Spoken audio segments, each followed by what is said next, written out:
evening. I'm Pinky Webb. Tonight we ask the questions, we tackle the issues, we clarify matters, and we get on point.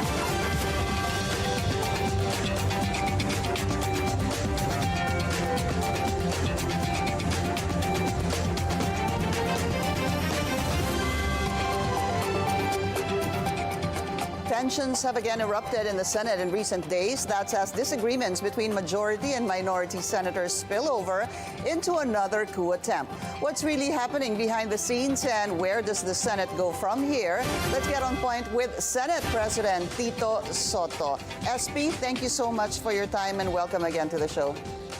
Yes, ma'am. Thank you very much, Pinky. Okay. Thank you for inviting me. Senate President, ang una ko pong tanong, how stable is your position as Senate President? Well, I think we're solid. I think we're stable. But otherwise, there could have been a change of leadership Wednesday when there were attempts. But we were told, and I was informed by some of the members of the minority that they did not have the numbers. Parang kumbaga sa ano, the spirit is willing, but the flesh is weak. Is it true, though, that there's a report on Politico that there were 17 already who had agreed to support Senator Loren Legarda? But upon allegedly hearing that Senator Rodante Marcoleta was to take over the Blue Ribbon Committee, some senators backed out. Would you care to comment on that, sir? I don't think that's accurate. Never mind the issue of the Blue Ribbon muna. Doon lang tayo sa sinasabi na may 17. I doubt it. I seriously doubt it because baka meron lang isa sa mga members doon na nagsabi na may 17 na kami in the Senate. And I've been there since 1992. And I've experienced easily about 7 or 8 coups. Baka more pa. If you do have the numbers, you would have it in black and white. There's no such thing in the Senate to say, supportan kita. Sige, bukas boboto ka. No such thing. It has to be in black and white. Because anything can change in a matter of seconds, in a matter of minutes. So, if there were 17, there would have been 17 signatures. It's as simple as that. So therefore, there were no 17 signatures. In fact, there were no 13 signatures. And I would venture to guess that there were no 12 signatures because one of them, a member of the minority, told me that he was willing to sign if there were already 12. And he said there was not. So he did sign. And what am I saying? In other words, the report that was given Politico was mistaken or an invention. Could it also be a lot of mind games, Senate President? Probably, yeah, to convince the others to sign or to join. That's a possibility. Okay, I spoke to Senator Ping Lacson last night at pinakwento ko din po ano nangyari during that supposed or alleged or attempt to unseat you. Ang sabi nga niya, I think as early as Sunday night, he already heard about this possibility and he spoke to Senator Loren Legarda and the senator said that hindi siya interesado and that she needs to talk to Senator Miggs. And basically, the end of that was, she said, kailangan yung dalawang mag-usap. Senator Loren, you need to talk to Senate President Tito Sotto. And subsequently, he actually even called you to tell you what he'd been hearing. Can you tell us more about that, sir? Yes, very accurate. The story or the report that was being given by Senator Lacson is very accurate. He was informed some way, I don't know how. Sabi niya by a member of the majority, sir. Okay. Pagdating ng Sunday night, he called me, informed me that he thinks Loren will call me because there were talks of a change of leadership the following day. And then he was asking if I wanted to call Loren or wait for Loren. I said I'll wait for her to call. Pag ako naman tumawag, para naman akong hot na hot. And then Miggs called me he said he was deplaning late night and Lauren wanted to talk to him. So he dropped by the house of Lauren. And after they talked, Miggs told me, he called me again and told me that Lauren told him about the approach of the members of the minority, some members of the minority. And she said that she declined. And so Miggs was telling me that she declined. Sorry, SP, okay. she declined or she did not decline? Just to clarify, sir. She declined the offer. That was what Miggs told me. And I think Lauren asked him what he thinks about it. And he said, Miggs, if I can quote him, he said, there's no way. There was no way I will not support the leadership of Senator Sotto. Mm-hmm. You know? Anyway, so, well, the following day, I was informed that 2 or 3 members of the minority were going to the office of Senator Legarda, and perhaps they were, again, trying to convince her. That's how it is. Mm-hmm. It was. In fact, pagdating nung session, if they had the numbers, I was thinking that they would come to see me, or one of them would come to see me, show me the signatures, and will tell me that they want a change of leadership, and the SOP would be, I will offer to resign instead of a vote on the floor. Ganun lagi ang ano dyan. I don't recall any change of leadership na nakapilitang magbotohan eh. Because that is a very dangerous strategy. If you want to change the leadership of somebody, you have to make sure that you have the signatures. You have it in black and white. Mm-mm. Otherwise, if you're relying on, yes, I will. Pagdating ng motion on the floor, the motion that would automatically be the first one is to declare the position of Senate President vacant or declare all positions vacant. That is another strategy. But if that happens and many vote against, your coup is dead. So you you have to make sure that you have the 13 that will vote. And the only way to do that is to show the Senate President that you have the votes. Ganun talaga yung tradition, I guess. Yes, sasabihin sa Senate President, we have the numbers and basically it's time to change leadership. I guess that's always happened even in the past. But Senate President, how would you describe your position as Senate President? Because I mean, since you took over, I remember, of course, you were Senate Minority Leader. Since you took over the Senate presidency, there's been always a lot of talks about coups, especially because medyo manipis po yung linya between the majority and the minority. I mean, how do you feel about that? Well, I have been through worse. During our time as when I was Majority Leader and Senator Nene Pimentel was Senate President, we were only 13. And the minority were 11. So sanay ako dyan. And all right, sa akin kasi, I only serve at the pleasure of my colleagues. They can replace me anytime. I have no problem with that. As a matter of fact, when there were talks about it last Sunday night, and even that Monday morning, Tuesday evening, the following day now, they might have the numbers, all that. I slept soundly. I have no problem with that. I can work as a senator, as a simple senator. I can be minority leader. I can be assistant to whoever. I have no problem. As a matter of fact, I'm used to that. There was a time in that's the 17th or the 14th Congress. I did not have a committee. But I can work. I can work on the floor.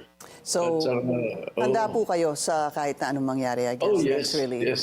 So you should be. Once you are Senate President, you should always be ready to give up your post if your colleagues no longer have your trust. If you no longer have the trust and confidence of your colleagues. But here's the thing, Senate President, is it your colleagues not having their trust in you, or could it be also the fact that the Blue Ribbon Committee draft, a partial report, was leaked. It came out, sir, and that there was a recommendation to file charges against 3 of the sitting senators. Kumbaga, 3 sa inyo, part po ng Blue Ribbon Committee draft report, partial report, is to recommend the filing against Senator Jingo Estrada, Senator Chis Escudero, and Senator Joel Villanueva. Malaking nag-impact ho ba yun sa inyong leadership? Well, it was a, what do we call that? It's a draft. It's a draft eh. Baka medyo nabigla lang yung iba because akala nila yun na yung committee report, and then there were 2 or 3 members of the Senate who even thought, na nung pinapabasa sa kanila, akala ready na, kaya pinirmahan. And then they found out it's a draft. That's why they were withdrawing their signatures. That's the real score behind that. Now, perhaps that will contribute into members of the Senate trying to change leadership and hopefully would get a support from the leadership just in case the report is correct. That could be one. But the other thing that we sensed was that Senator Amy Marcos, when we replaced her as chairman of the Committee on Foreign Relations and gave it to a member of the majority, that contributed probably to the members of the minority being thinking of changing not only the Senate President but also members of or chairmanships of the different committees. Yeah. That is possible. Pero sa akin kasi, even when I was talking to, how many? 3 members of the minority. Talking to them, they were telling me they have nothing against me. They are completely happy with my leadership, but that's not the point. Oh, ganun yung sa kanila eh. Walang problema sa akin because sa akin, pag may problema, like what happened to the other Senate presidents before, may problema sa akin, I will not wait for them to change me. I will resign. Ang dali nun. No problem with that at all. That's why I actually premised the question or the statement I made on, is it you? Or could it be the events that happened before and or after or during around the time of the coup? Because right now, sir, I can think of 3. One would be the draft committee report of the Blue Ribbon. The other one would be yung pagpalit po ni Senator Erwin kay Senator Imy's Foreign Relations Committee. And the third would be the disagreements, as it appears, the disagreements on China. Yeah. On the China, yeah. Yun po yung tatlong for now na naisip ko. Pinky, my answer, all of the above. Tama ka. All right. Absolutely right. All Okay. 3 are contributory. May dadagdag pa po ako, isa na lang. The possible impeachment case against Vice President Sara Duterte. No matter what the leadership change, or no matter if it doesn't matter if there is a leadership change. As long if an articles of impeachment reach the Senate, the composition of the Senate will not change. So kahit na iba yung Senate President, kahit ako pa Senate President, the composition of the 24 will not change. So kahit sino pa yung iakyat nilang articles of impeachment. So malabo siguro yun. Yun hindi ko isasama. Tama na sa akin yung top 3 mo. All right. We're going to discuss those, but we need to take a very short break. We'll continue our discussion with Senate President Tito Sotto when we return. Stay tuned. This is On Point.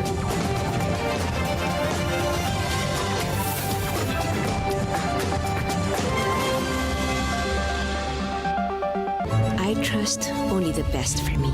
UFC. Puno ng natural na sangkap, high standard sa alaga, safe ang paggawa. Noon pa man, bilib na ako. Kaya ito ang pride ko. UFC. World-class quality. Welcome back. Still with us, Senate President Tito Sotto.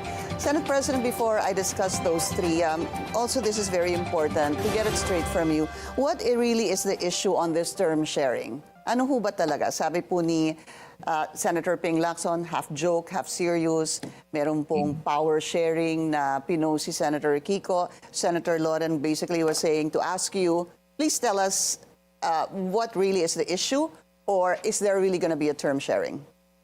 The term sharing was not discussed. Yung power sharing was part of the picture na pinapakita lang ni Senator Pangilinan doon sa aming parang break yun, nagmimerienda. So nandun kami, and then Senator Legarda was there, who was supposed to be the leader of the minority that they will be, So parang half joking well, no, Senator Pangilinan I think was joking muna. Bongo was there, kaalis lang ni Bongo, nagmerienda nga siya. And then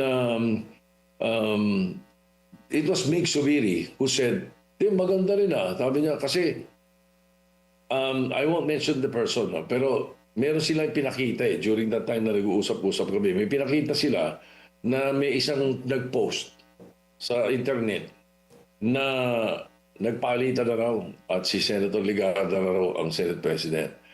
Yun ang sinabi niya.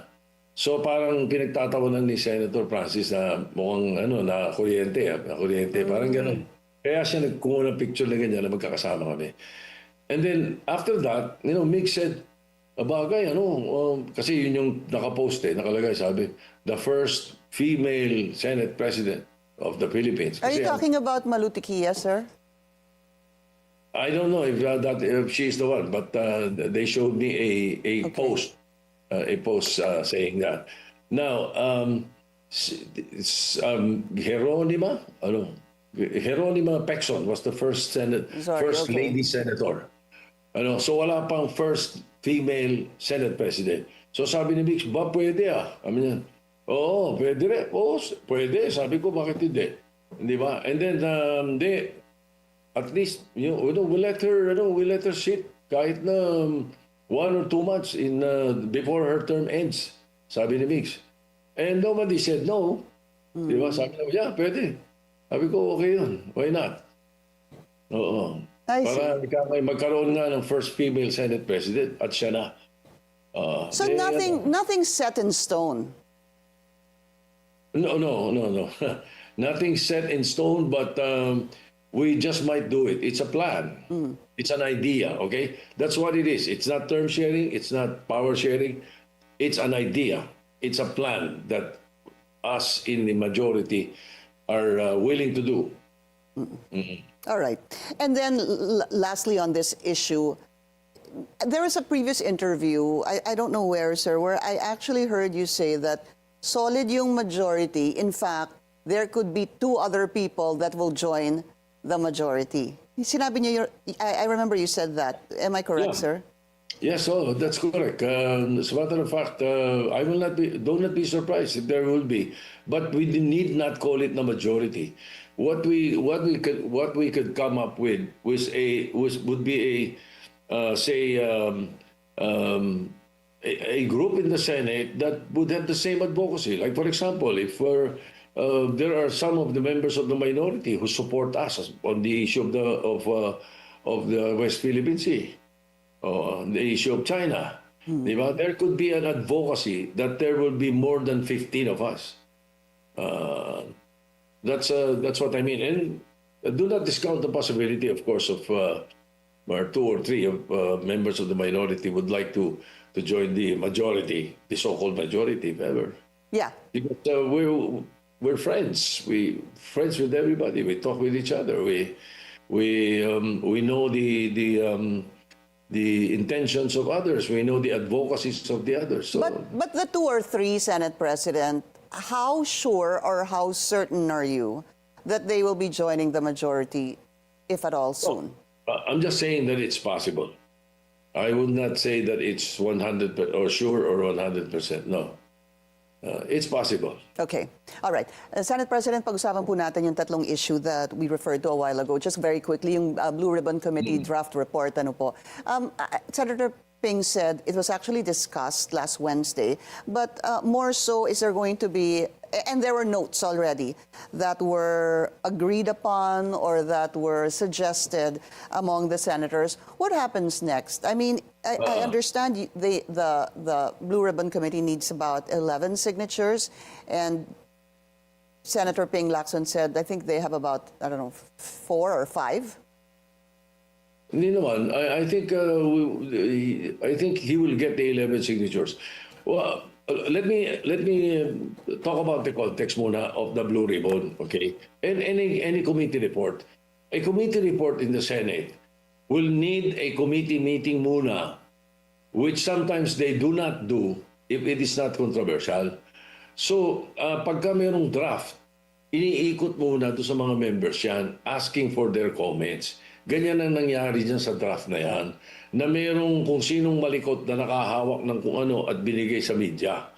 Na wala pa naman yan, draft pa lang yan. It could completely be reversed to whatever, no? So, ang nangyari ngayon, sabi nga ni Ping, teka, hindi yun ang tama procedure. Yes, I reminded them. The procedure is that you meet. The committee meets and discuss it. And do they agree with the comments? Do they agree with the contents of the transcript? Do they agree with the enumerations? Ganun dapat eh. And that was what happened. They did at 2 p.m. Wednesday, right after the Commission on Appointments session. Na meet sila, yung mga members ng committee, I think the majority or most of them were there.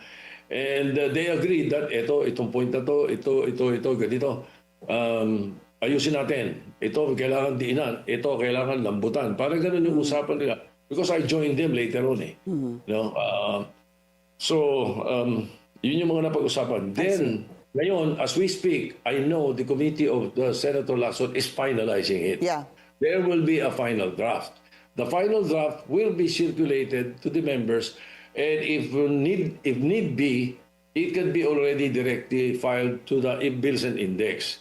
Okay? Now, pag nakarating sa Bills and Index yan, kung walang 11 signatures, hindi makakarating sa plenary yan. Okay. It cannot be reported out. I mean 11 because that's the number needed for the majority of the Blue Ribbon. Kung ibang committee, 7-member committee, 4 lang ang nakapirma, pwede na. In other words, dapat dumaan sa plenary yan. Pagdating sa plenary, nung Blue Ribbon Committee report, because we're discussing Blue Ribbon, pag dumating doon, period of interpellation muna. So either the members or members of the minority or those who are not members of the Blue Ribbon may interpellate. They can interpellate. Dahil nasa plenary na, yeah. Pag nasa plenary na. And then they can amend. So sabi ko nga, even, if I may borrow what you said, nothing is written in stone in this Blue Ribbon report yet. Yeah, but it'll only reach the plenary. Tama no, SP, sorry. It'll only reach the plenary if it gets the 11 votes. Yes. Pag wala pong 11 votes. 11 signatures. Sorry, 11 signatures. Pag wala pong 11 signatures, it doesn't go to plenary. Hindi. Oh, it does not have, the majority there will not schedule it. Yeah, Alright. pagdating na sa plenary nga, may period of amendments ba? In the period of amendments, members of the Senate, all 24 of us, if they're nagbotohan and we want to scratch off this provision or this ganito, pwede mangyari. Di ba? Period of amendments. Doon pala magiging final committee report yan. And mind you, the way I listened to their discussion last Wednesday, they will prioritize the legislation that the Blue Ribbon will recommend. Yeah.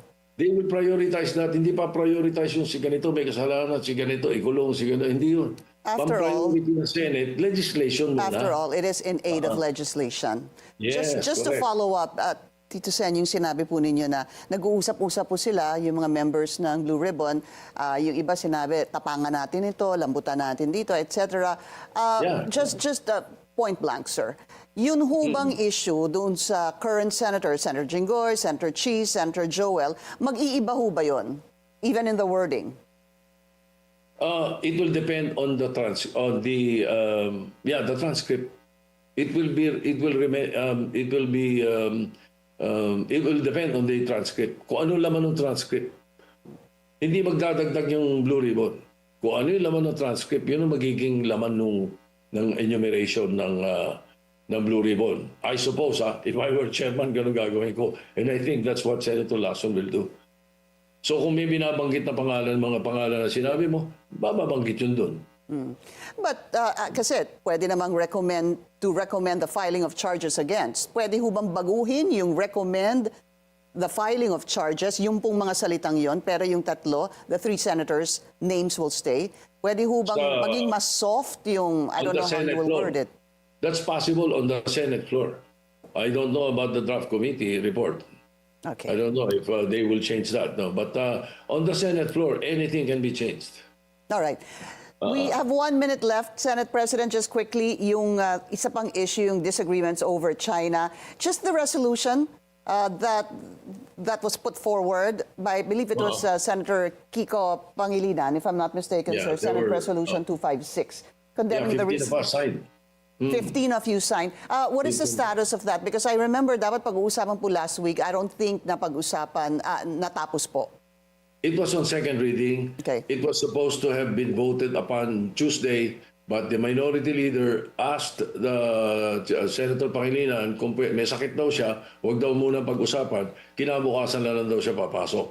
Kinabukasan, pumasok siya Wednesday, pero iba nang naging usapan. Yung mga ikangay leadership change ang pinag-usapan nila. But then again, hindi natuloy. But next week, ang usapan namin, Monday, ipapasa namin. Pasensya na po, isa na lang po dahil, meron po on social media especially, lumalabas, some of the senators, who didn't sign it, they were labeled, a certain word, no? I think, how do you pronounce it? Chinador ata ho ang tinawag po sa kanila. Just as a last question, Senate President, how do you take that kind of wording as an institution, or would that be an affront to your co-senators, sir? The issue is, or the problem is that if we say anything against this, sabihin nila kinokontra namin yung freedom of expression nila. Sabihin yung freedom of speech nila, kinokontra namin. So I'd rather not say anything about it. No comment. Senate President Tito Sotto, sir, maraming salamat po sa inyong oras. All right. Thank you, Pinky. Thank you, sir. That's On Point. Join us again on Monday, 7:30 p.m. here on BNC, the Billionaire News Channel. I'm Pinky Webb. Thank you for watching.